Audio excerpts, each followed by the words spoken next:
piece of dogwood here. Just started skinning it, and it's got a reddish tint right up under the bark, so that's pretty neat.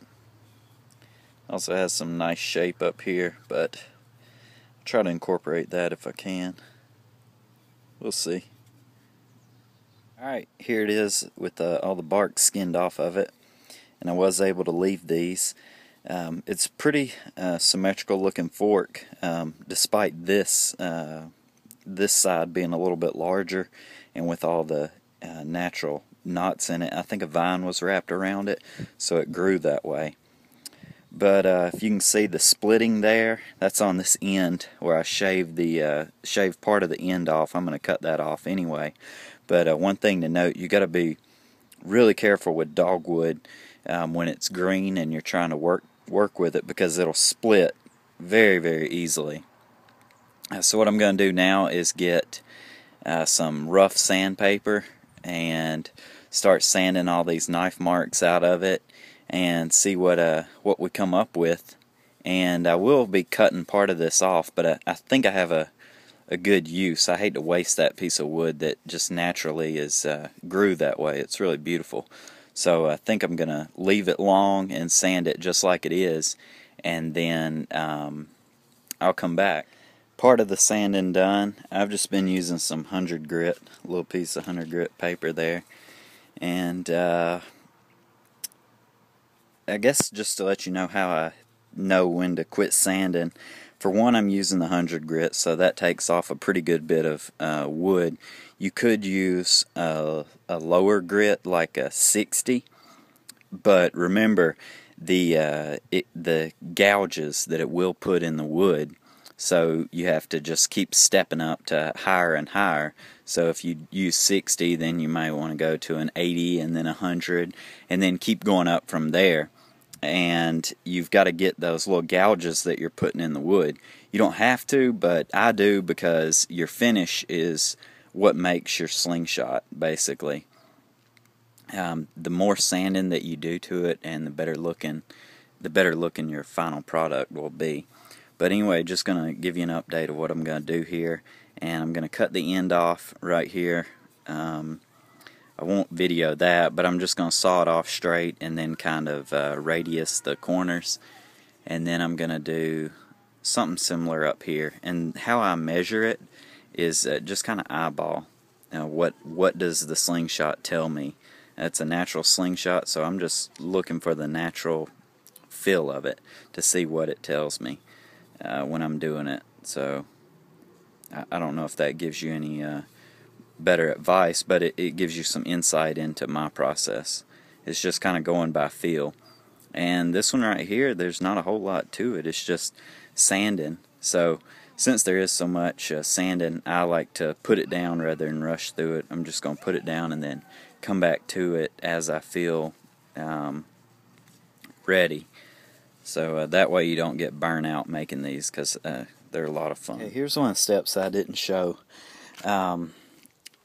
How I apply the linseed oil to my slingshots is usually I put it in a plastic bag with a little bit of oil, and then you need just enough oil to where you won't have a lot of waste, basically. And you just kind of roll it around in the plastic bag. That's all you really do. Turn it over, every time you walk by it, kind of roll it around, that sort of thing. If the slingshot's too big, then I'll just apply it by hand if I don't have like a gallon-sized bag.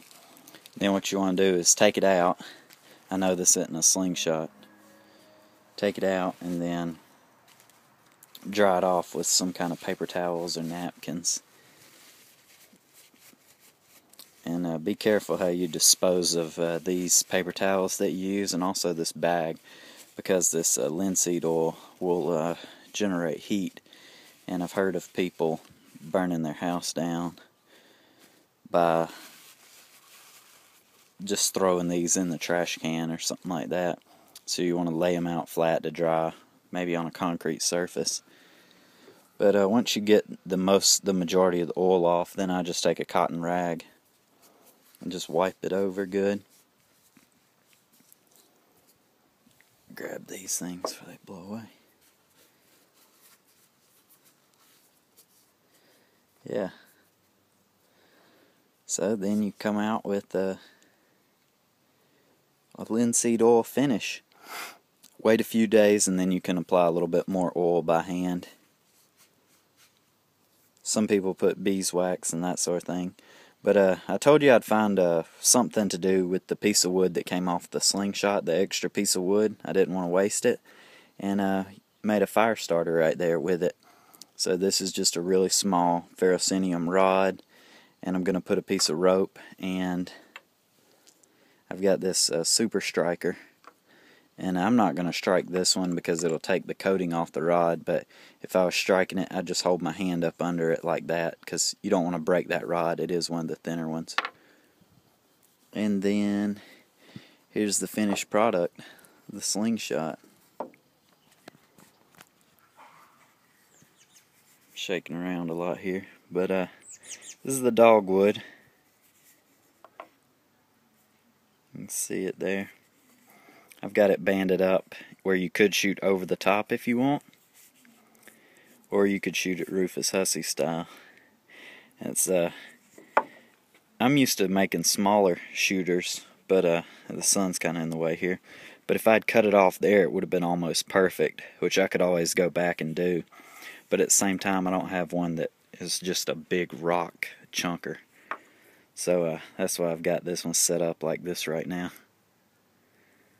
It's like the beast, because this is just so gnarly right there. Look at that.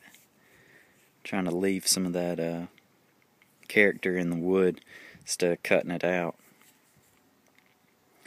Pretty big dude though compared to what I usually make. And I've got it banded up with a set of the, I think they're Field or some kind of bands from Tex. The dual tapered bands. Pouch on there. And then it's got this deal that'll go with it. So let me set a can up. We'll go take a couple shots at it. See how it does. Oh, just nicked it.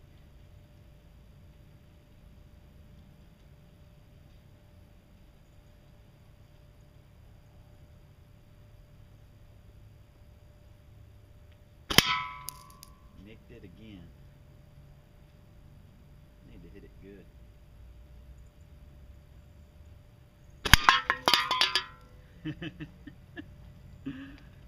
So, that didn't last long there. Looks like I nicked it a couple times and then blew it right off the holder.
Alright, I won't shoot anymore, but that was a lot of fun. And it's pretty destructive on some cans.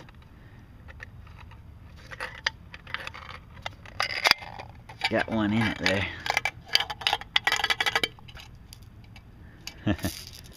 Marble in it.